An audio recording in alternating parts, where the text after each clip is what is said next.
me.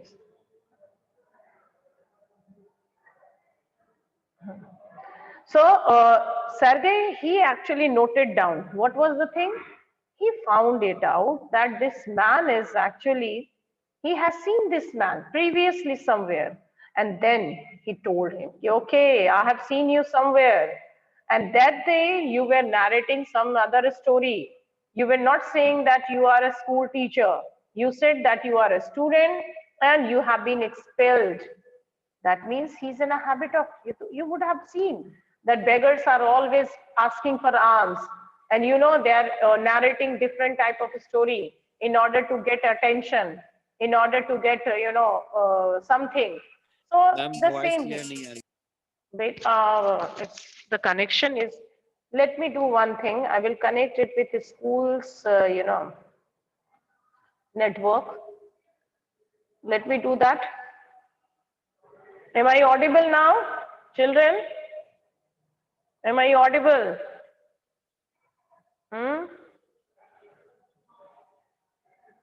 What do you say? Am I audible, my dear children? Am I audible? Please raise your hands. If I'm audible, please raise your hands, my dear students. Please do that. No one is saying, no one is listening. What is wrong with this? Am I audible, children? Raise your hands. Yes. Okay, okay. Thank you, thank you. Yes. Listen, children, you please check your internet connection also. You might be having problem in your internet connection. Yes, ma'am. Okay, okay. So basically what happened that, okay, thank you, children. Okay, okay. So basically what was happening that this man was in a habit of narrating stories so that people will have pity on him and they will give him some alms. Okay? Yes? Yes? Yeah, speak up. Yes, ma'am. Yes ma'am. Hello. Okay. Yes, ma'am. Okay, okay, okay. Leave it. I got it. No, I got the information. Mera net is working nicely. Okay. Now don't disturb. I will send you recording also. Fine. And then he said that, but you told me that you were a student. No, no, that can't be so, mumbled the beggar, taken aback. Taken aback means surprised.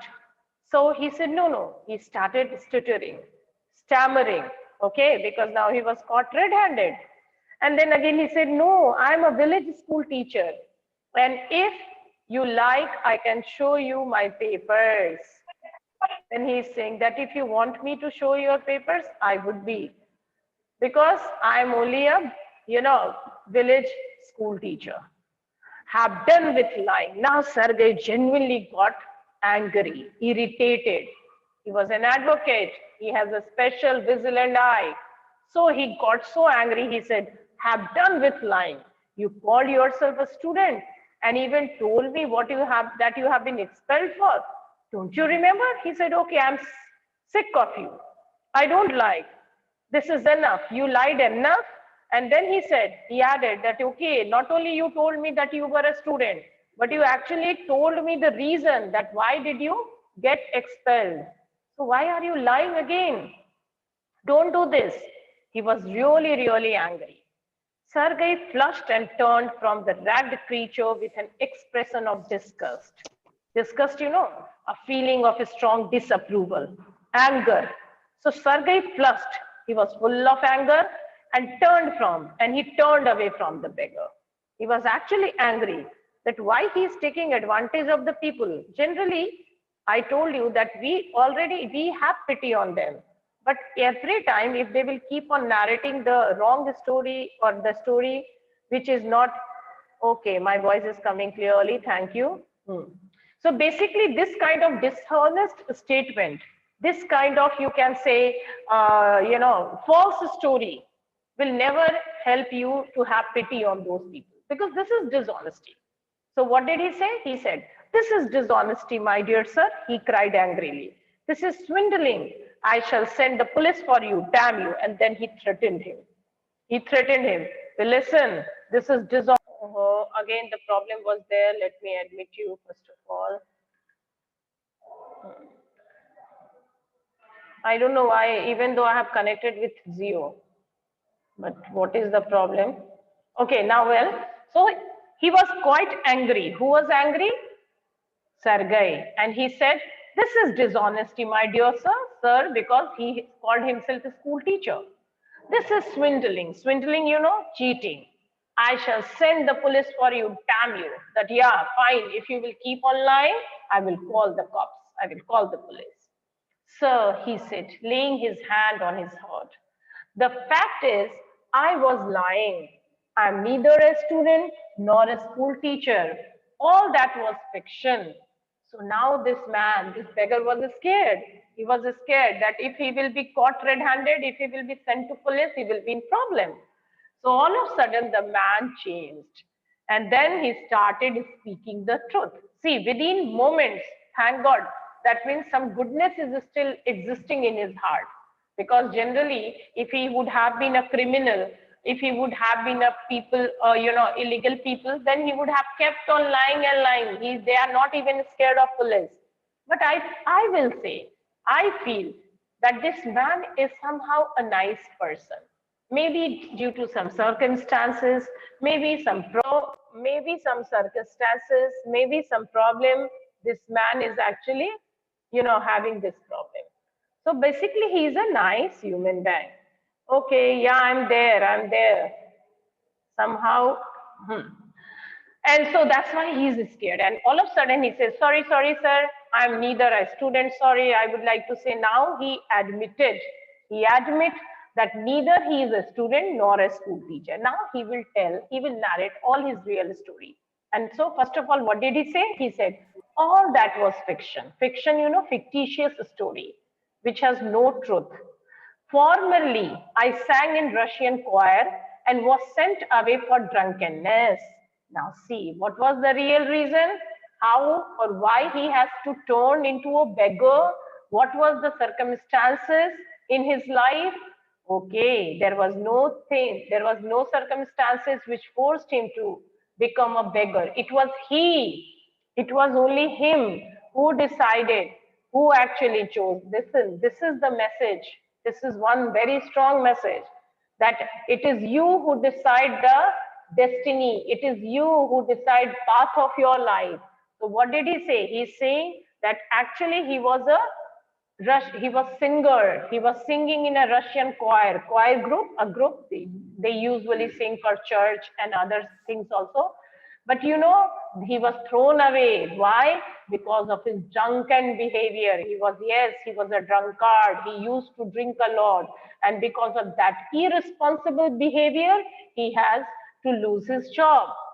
But what else can I do? And now there is a question, because if you are sent out, if you are thrown out from any job because of some, these kind of things, then what will happen? It will defame you. Okay. And people will not give you any good job. I can't get along without lying. That definitely, if he will go somewhere and ask for a job and people will ask him, definitely people will inquire, why did you leave your previous job? So he cannot say that he was thrown out because of his drinking behavior. So people will not trust him. Who will trust a drunkard? So he says that I have to speak. I have to tell lie. No one will give me anything when I tell the truth. What can I do? Yes, if I will tell them my real story, that yes, I have been defamed because of, or I have been thrown out from a job because of my drinking behavior, no one is going to rely on me. People did not rely on these kind of people. What can you? So he said, what can I do? Then Sergei said, what can you do? Yeah, you ask what you can do, cried Sergei, coming close to him. Work, that's what you can do. You must work. He said, okay, but again and again you're asking, but there is something. You can work. Work? Yes, I know that myself, but where can I find work? He said, yeah, I know, sir. I know that I need work for my survival. I need, but who will give me work? From where I will get work? Then Sergei offered him. That was a really kind of work.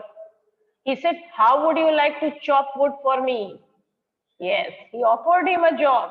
Maybe it was a very small job, but he says, okay, fine, but I can trust you, a small job, that why don't you come and chop wood for me?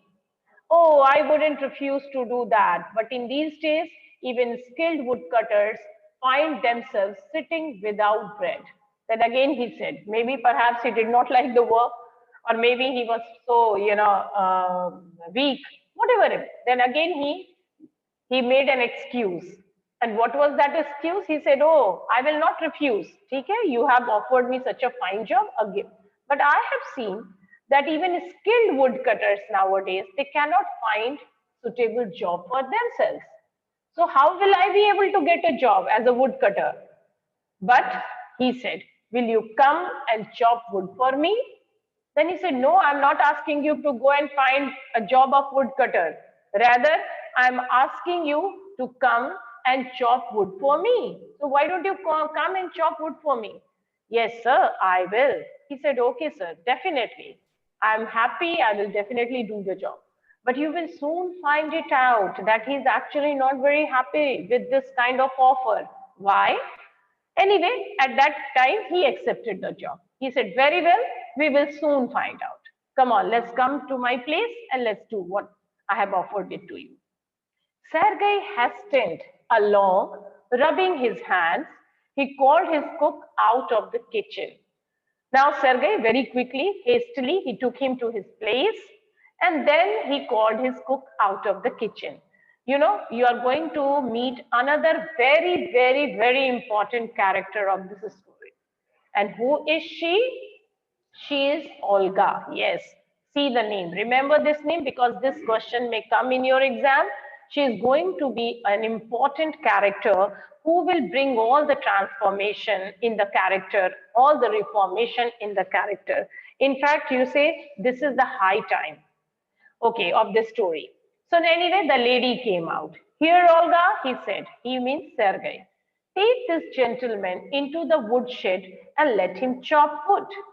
So he took him, not only he said that I will offer you a job, but actually he took him to his place.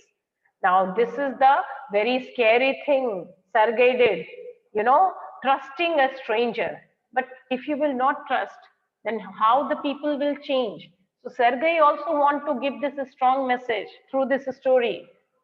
And obviously Anton Chekhov also, that fine, we always say that don't trust strangers, but sometimes it is important because if you will bestow your trust in someone, repose your faith in someone, that means you want to bring a change in that personality. Got it? So that's why we can say, we can appreciate this step of Sergei. So he asked him to come with him, and then he called his cook Olga and asked her, hey, come on, take this gentleman to the woodcutter and offer him and give him some wood to chop. The scarecrow of a beggar shrugged his shoulders as if in perplexity and went irresolutely after the cook. Now look at this line, the scarecrow of a beggar. Why? The writer has compared the entire appearance of that man with a scarecrow because obviously the beggar was looking really very bad. He was in a very bad condition, pathetic condition. Ragged, overcoat he was wearing. So he was looking like a scarecrow. Scarecrow, you would have seen in the field. They want to scarecrow. It was a kind of puppet something. So which is actually weird looking thing. Okay. So that man, he shrugged his shoulder as if in perplexity. Perplexity means very much in a confused state. He was quite confused what to do, what not to do. Okay, so he just shrugged his shoulder. And because now you will come to know that he genuinely did not like.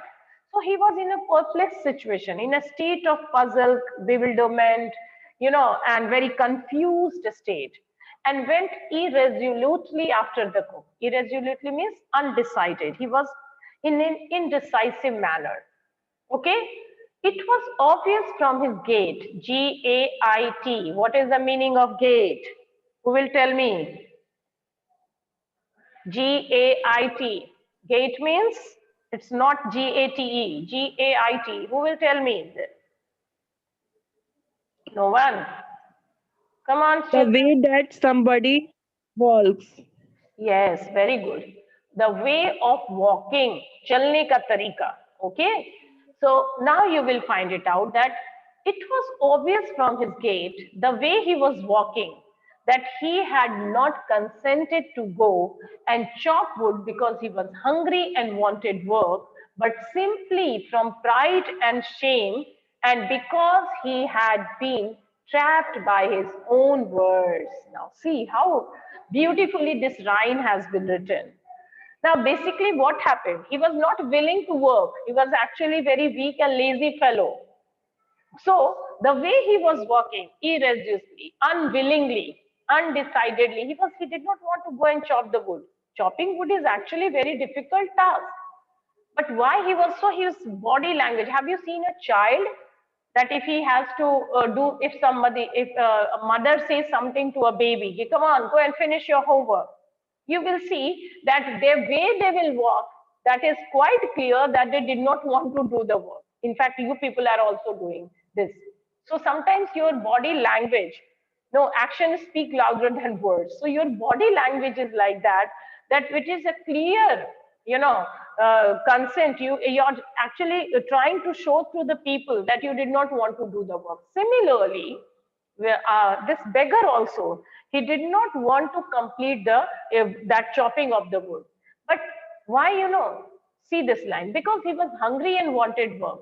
No, no, no. He has not come to chop the wood because he's hungry or he is actually willing to work, but simply from pride and shame and because he had been trapped by his own words. Nimesh, don't do this. I'm observing you. Nimesh. So basically, it was, but simply from pride and shame. Pride what? Because he said yes, he needed work and no one is giving him, and shame because basically he is a nice human being. And since once he has committed that, yeah, if some work will be given to him, he will definitely do it. Okay, so at least some goodness is there in his character. So because of that pride that he committed, yes, I will do, and obviously, suddenly, Sergey offered him the job. He had been trapped by his own words. है ना, कभी कभी आप भी trap हो जाते हो ना अपने वर्ड्स में. Yes, ma'am, I want to do this, and all of a sudden, mummy, ma'am, whoever will give you the work, then what will happen?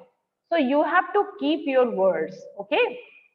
It was obvious too that his strength had been undermined by vodka that is actually alcohol, and that he was unhealthy and did not feel the slightest inclination for toil. Toil means hard work. So basically, what had happened? Because of his drinking habit, he was badly trapped in his drinking habit. So because of his drinking habit, he did not want to work. He did not. And because of this alcohol, this kind of hard work, this kind of hard work will not be good for him because his body is, very, so he did not want to, he has lost his, he had no inclination, means no interest for such kind of hard work. Okay, so, but he was going. Why? Because he was trapped in his own words. Sergei hurried into the dining room. From its windows, one could see the woodshed and everything that went on in the yard. Now, Sergei was also curious, quite inquisitive, to see whether this man actually is working or not, because he also saw his gait, his way of walking. He saw that he did not want to work, his unwillingness. But he hurried into the dining room and he wanted to see whether this man is ready to work or not. So he wanted to peep into the woodshed that how this man is going to work. Standing at the window, Sergei saw the cook and the beggar come out into the yard by the back door and make their way across the dirty snow to the shed. So he was observing both of them, Olga and the beggar. He wanted to see that how this man is moving to that place, how he is willingly or unwillingly is going to continue the work. Olga glared, stared, wrathfully, means angrily, at her companion. Who is the companion? Obviously the beggar. Shoved him aside with her elbow, pushed him, unlocked the shed and angrily banged the door. Now, the entire thing of Olga, what comes to your mind? The way she looked at him angrily, the way she shoved him, okay, elbowed him, and unlocked the shed and angrily banged the door. Banging of the door. What does it mean? It means that Olga was not happy with this man. Or maybe you can say she did not like this man. So that sometimes, action, as I told you, action speak louder. So here action also, her body language also was giving this impression to Sergei that Olga did not like this man. But anyhow, our master has instructed her to take her to that room, and to ask him to offer him to chop the wood. She cannot do anything. She is also an employee after all. Okay. So basically, she was not happy. Next, he saw the pseudo teacher. Now, what is this pseudo? Who will tell me? Pseudo. Pseudo. P is silent, as the P is silent in pneumonia. Okay? Pseudo means, what will you say? It's a false name, pseudo teacher. Why she is saying? Because this man is not a teacher. He was not a student. That was the old and the false stories which he was. Yeah, somebody said something. Let me see. Yes, false educated. Okay. So basically, now why the writer is using this word? Because this man is neither a teacher nor a school student. He is actually a drunkard man who has been thrown out from the choir group because of his drinking habit. Now, children, the time is going to come to its end. So all of a sudden, the class will come to its end. If you have any queries, any question regarding whatever I explained you today, you can ask me. Otherwise, we will continue the chapter tomorrow. Okay, children? If you have any query, any question, ask me now. We have only less than 1 minute. All of a sudden, the class will come to its end. So please, you can ask me anything.